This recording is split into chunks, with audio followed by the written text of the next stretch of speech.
সাফা, ঘোষণাপত্র ঘোষণা থেকে বেরিয়ে মার্চ ফর ইউনিটি কর্মসূচি উপস্থিত এবং এর আনুষ্ঠানিকতা সম্পর্কে আমাদেরকে একটু জানাবেন বিস্তারিত। এর বেশ কিছু আনুষ্ঠানিকতা আছে কলি, যেটি হচ্ছে যেমন গতকাল রাতে যে ঘোষণাপত্রটি সেটি মার্চ ফর ইউনিটি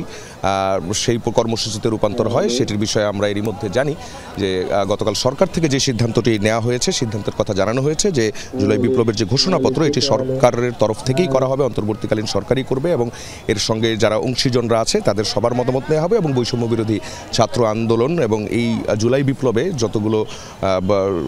শক্তি ছিল এবং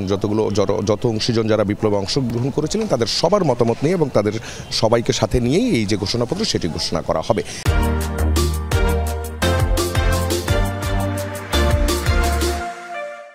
এরপরই কিন্তু এটিকে সাধুবাদ জানিয়েছে বৈষম্য বিরোধী ছাত্র আন্দোলন এবং আন্দোলনরত বিপ্লবী শিক্ষার্থীরা এবং তারা গতকাল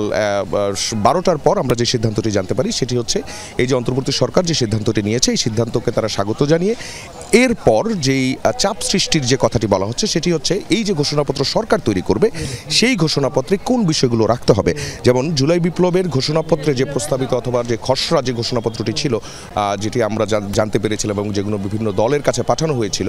সেই জায়গায় যে বিষয়গুলো ছিল এর পাশাপাশি যেটি শিক্ষার্থীরা বলছেন অর্থাৎ ছাত্রনেতারা বলছেন যে